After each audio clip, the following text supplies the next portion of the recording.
thank you, Jan Martin, for the introduction. I also want to express my thanks to Deborah and Beatrice for organizing this wonderful conference. And I want to thank Erwin Kirsch and all the colleagues from the PIAAC consortium for having me introduced in this skills world. When I joined the PIAAC consortium 13, 14 years ago, I had no clue about key skills, really. And since then, I more or less got addicted to key skills. And especially since I've seen that, if you have a test like in PIAAC or in PISA, which more or less takes 1 hour, and if you can see how important, how good these skills predict all kinds of relevant outcomes, I'm really amazed about what you can do with it. I'm going to start with presenting you the major views on education as a sort of, say, background for my keynote. In one of the dominant views, the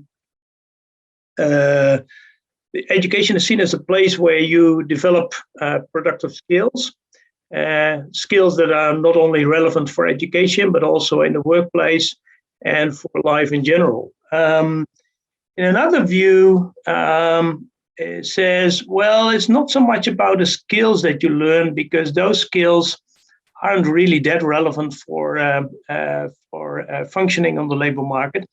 But education should be seen as a sort of giant sorting machine where students get selected and sorted into tracks and then get a credential based on that. And those credentials determine your relative ranking in the labor market and also determine that's the success you have. And yet another view says, well, it's education is also a way, a legitimate way for the social and economic elite of a society to pass on their privileged position to their offspring.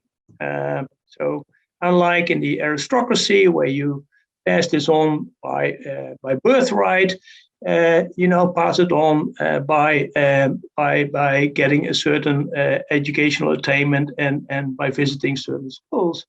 And in these three views are connected with theories like, the first one is the human capital theory, the second one is more the credentialism, and the third one is reproduction theories on social inequality.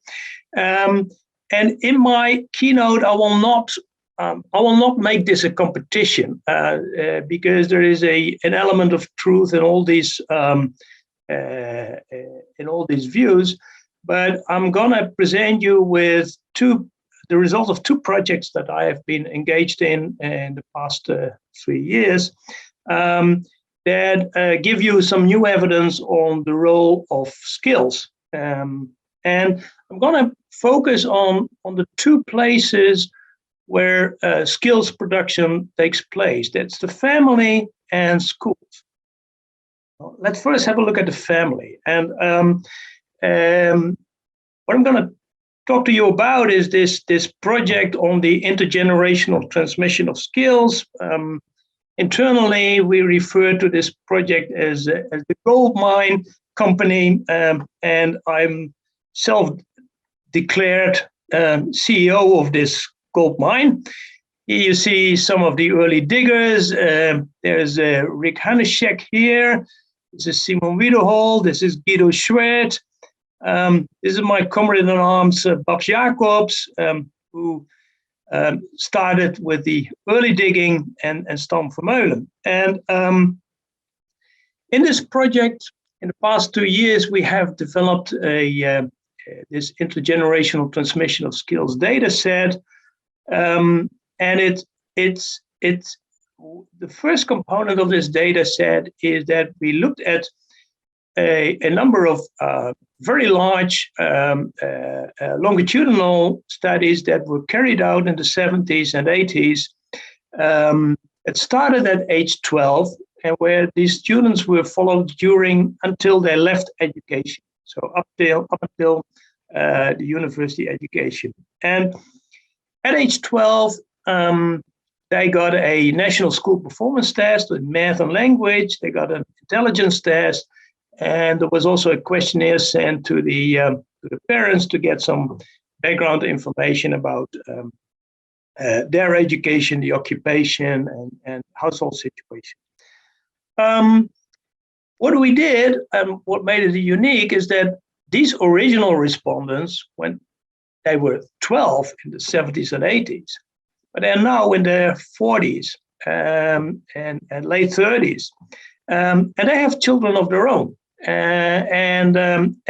We matched these original respondents to their children using registered data on the National School Performance Test of these children, the school career, but we also got registered data on how these parents, how they fared after they left school. We know their income, we know something about the wealth in the family, we know things about household family formation, whether they got divorced, the number of siblings, etc., etc. And this resulted in a data set of 25,000 parents with over 40,000 kids. And the unique feature is, and this is really, I haven't come across a similar data set yet in the world. Even the Scandinavians do not have data like this. The unique feature is that both parents and children took the same test at age 12. And this test is a high-stakes test measuring math and language. And it's very similar to what we measure in PIAAC, like the literacy and numeracy. It's the key skills at age 12.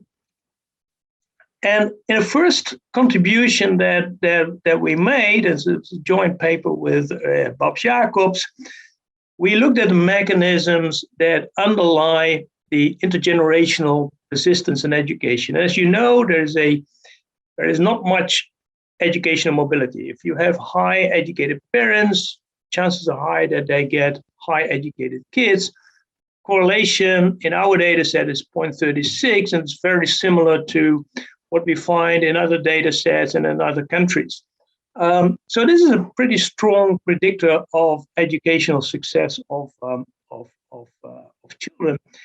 But what we don't know is what is the mechanism that drives this correlation. And basically, there are three resources in the family that might explain this. This is the human capital in the family. So part of the educational attainment of parents to educational attainment of children, the mechanism is that it has to do with the key skills of the parents, which are passed on to their children in terms of key skills of math and language. Another mechanism, another resource is that high educated parents also not only develop those math and language skills, but they also develop soft skills. They know how to navigate in education. They know their way, and this is also important in helping their children to get ahead. And this is what we call the cultural capital side. And finally, high educated parents usually end up in high income jobs. And so they also have more financial resources available to help their children, for example, to pay for a study place, to have a laptop, or to pay for private tutoring, etc. Now, the problem is that this part, the key skills, was never measured in previous research. And by doing this, we get a good estimation about the relative contribution of these three resources.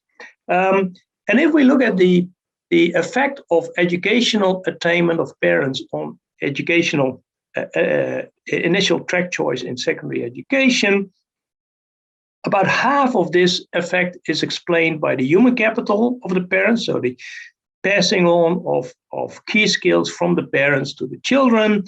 About 1/3 is related to differences in financial resources, and 1/5 is related to this, say, knowing how to navigate in education. So skills is the dominant mechanism underlying the intergenerational persistence in education.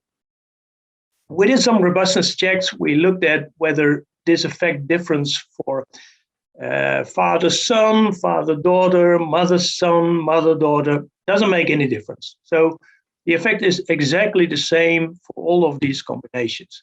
We also split the sample in half in below and above median income families. We see exactly the same result.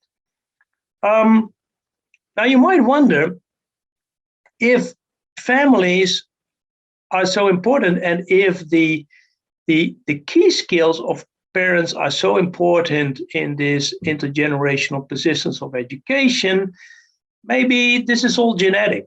And you might also wonder, do schools matter at all? If families are so important, do schools matter? We'll return to that later. But first about this genetic issue. Not sure whether you are familiar with this book that appeared last year, Genetic Lottery, written by Catherine Page Harden. And she's a professor at the University of Texas in Austin. She's a clinical psychologist, but she's one of the experts in how genes affect outcomes. And one of her key messages is that we should take genes seriously. They have an important effect on outcomes. It's a little bit dependent on what kind of studies you take. There are basically two types of studies. You have the so-called genome-wide association studies that look at, say, really the effect of particular genes on outcomes. You usually come up with an estimate of 15 to 20% explained variance. If you look at twin studies, you have something between 50 and 60%. Probably the truth is somewhere in between, but it means genes are important. But it is not deterministic. It's not like other genetic effects that really determine it. There is a very long and complicated causal chain going from these, say, genetic origins to educational outcomes. And I will provide you with two other analyses that we did with this Goldmine data that highlight that it is not deterministic, and it's not the only factor that is important, and it's a long, complicated chain. Yesterday, in one of the sessions, my colleague Guido Schwert presented this paper on the intergenerational transmission of skills. And in this paper, we try to dig in more into the causal effects. And the interesting thing that we did here is we looked at the relative strength of math versus language for both parents and children. By doing this, we eliminate factors that are common to development of math and language. So basically what you do is control for general cognitive ability. What we see is that, of course, the effect is not as strong as when you would look at the, say, these general transmission of math to parents to children, but even this relative strength has an effect and is passed on between generations with an effect of 0.10, and is very robust across all kinds of specifications. And what we did, that's really interesting. We try to look at the variation in the relative strength of parents in math or language, which was related to the school composition, their classmates, relative strength. And for this, of course, the classmates of the parents don't have any effect on the relative skills of children. And what we see is we made an instrument of that, an instrumental variable analysis. We come up with the same effect of 0.10. So the part of the variation in relative strength for parents, which is also passed on, which is caused by schools, is also passed on to their children with an effect of 0.10, which suggests that at least part of the transmission of key skills is not genetic. We did some more digging. There's another paper coming up with another colleague, Matthijs Komijn. We look at the role of the shocks in the family. We look at divorce, at parental death, at experiencing an income drop in the family. And these are shocks that occur before children take the test. And what we see is that this is, again, say, the effect of parental skills on children's skills, 0.30. That's what we saw earlier. And you see all these events have a negative effect on the skills of the children. We did some robustness check here, and we did a placebo treatment where we looked at the same shocks, like a divorce, but then not happening before they took the test, but after they took the test. Same for parental death, same for income shock. These placebo analyses turned out not to be significant, which suggests that it's really the shock that had this negative effect on skills of children. And we also looked at to what extent such a shock might moderate the transmission of skills. It might make the transmission of skills less effective. And for parental death, it does. So again, if we here look in the left-hand side, you see what is the effect of parental skills on children's skills. It's when both parents are alive, it's 0.30.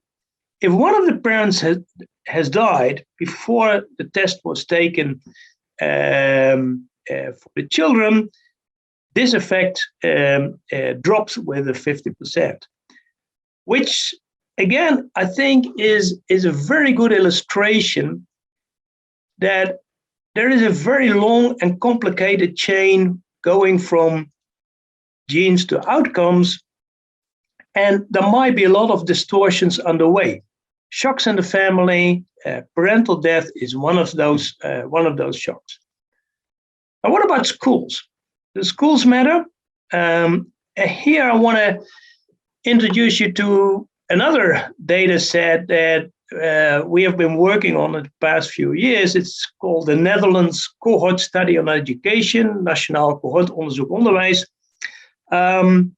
which I would refer to as my silver mine. If I already have a gold mine, this will be the silver mine. And what we do in this project is we build up a large data infrastructure where we gather all the information on educational attainment and progress in education and of all students in primary and secondary education in the Netherlands.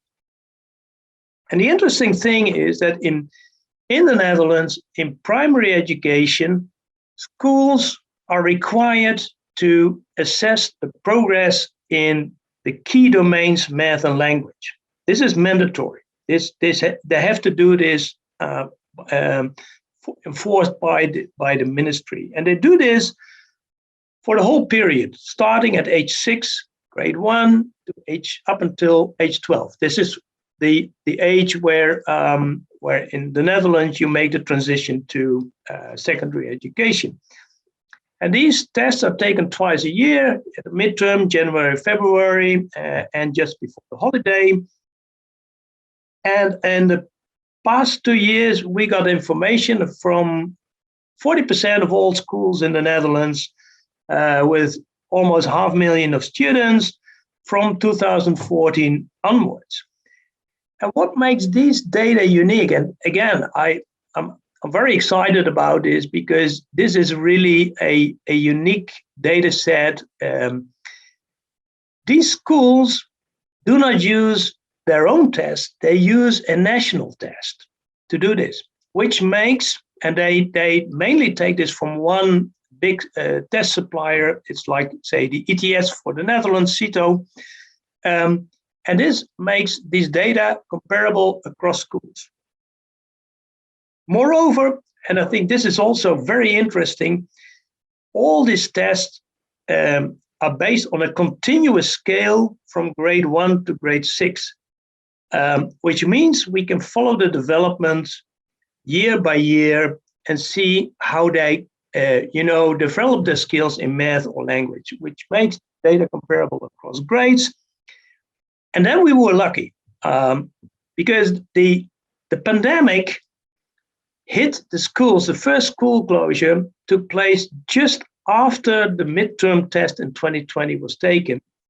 And the end of term test was taken just after the first school closure, which actually provides us with a natural experiment. What happens if school close? What happens?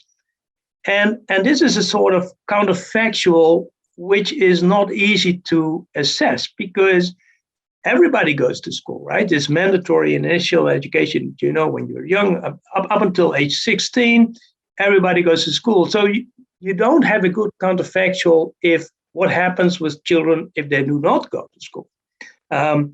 We have to rely on analysis, for example, looking at the learning losses during the summer holiday, but that's not the same.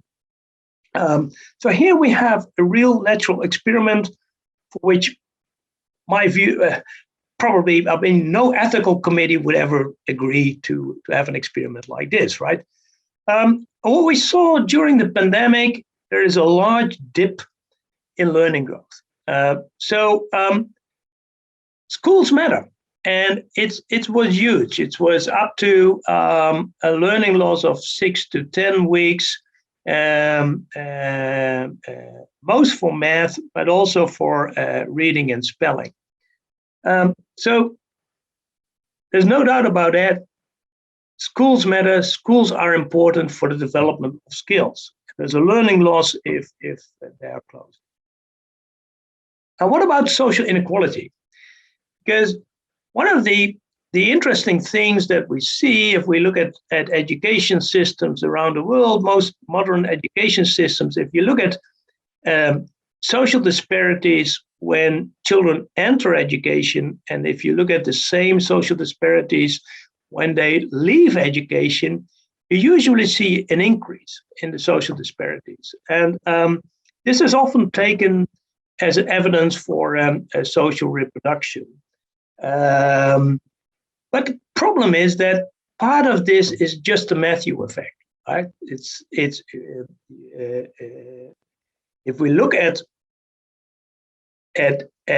initial skill differences, for example, between poor readers and good readers, when you look over time, these skill differences tend to increase. If a good reader, even if they are exposed to the same educational environment, and if a good reader, this has to do with the fact that if a good reader is exposed to learning, they will get more out of it than a poorly skilled student. So the real test whether education contributes to social inequality or whether it serves an emancipatory function is what happens with these social disparities if schools close. That's exactly what we could do during the pandemic. So we looked at the social inequality before and after the school closure. On the left-hand side, you see the social inequality before. On the right-hand side, you see the inequality after the school closure. And as you can see, the gap has widened. This holds for reading, it holds for spelling, it holds for math. And what's also interesting, you can see that here in math in particular, a school closure is bad for all students. is also bad for high SES children, but it's even worse for low SES children. That's the main takeaway here. So I come to the conclusions and what are possible policy implications. If we get back to these original three views that I presented in the beginning: human capital, credentialism, reproduction theories. The evidence that I presented today suggests that it is a skills world for the most part. Skills is a dominant mechanism, which suggests this is closer to the human capital, key to the human capital theory. And it is so because skills drive intergenerational persistence of education. Skills are being developed in school, and schools tend to dampen social inequality rather than increase it. But of course, the other mechanisms play a role as well, as we have seen. Now,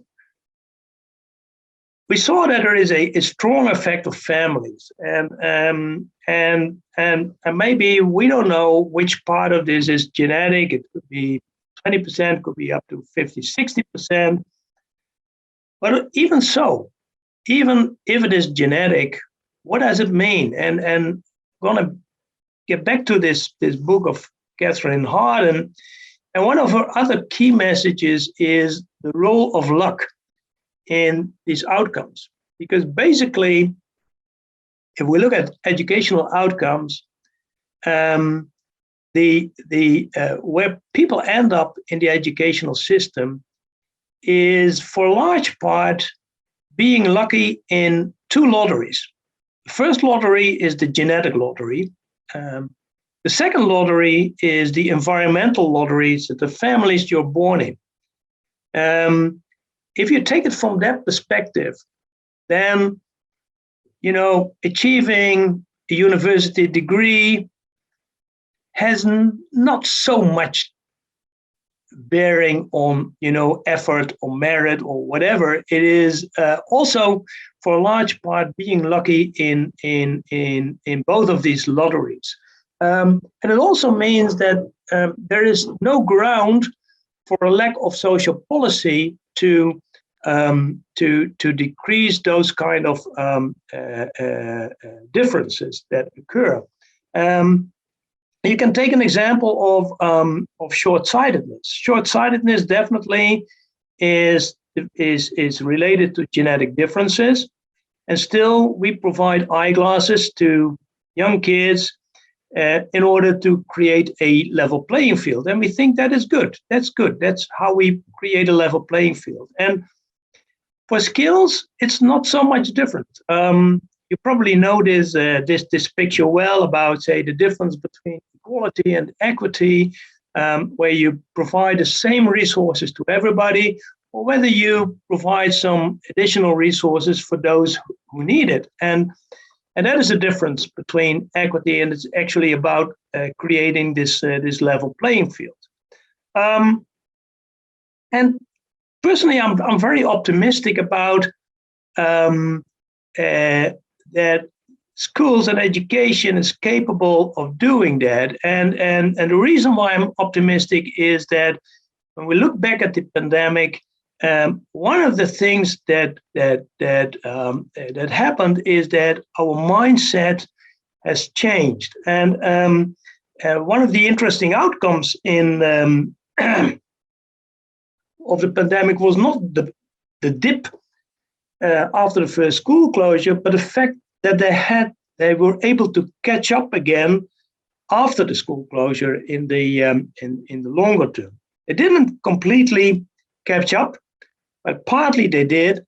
And my reading of this is that schools have put in an enormous effort to try to to bridge these learning losses and get people up to the right level again. And I think the main factor that's responsible for this success is that there was a huge sense of urgency in education and a feeling of, all hands on deck, and we need to focus on what is really important. And the things that are important is to have to focus on the key skills like math and language. And that's what they did. And it shows you what you can do if there is this sense of urgency and this feeling of commitment. Now, what is really important in terms of closing the gap for disadvantaged youth is to focus on early childhood education and care interventions. And there was this nice article overview by Thomas van Huysen and Janneke Plantinga, who did a meta-analysis of, I think, 150 studies related to 30 interventions, using good quality data, natural experiments, good setup, etc. And I looked at the effects, the overall effects, and their conclusion was, yes, they're not all automatically successful, but it depends on quality. And if you have the high quality interventions that do lead to a decrease of skill differences, there's no evidence of a fading out. So those effects have long-term consequences. And what is more important is that the gains were concentrated within low SES children. And that's exactly what you need.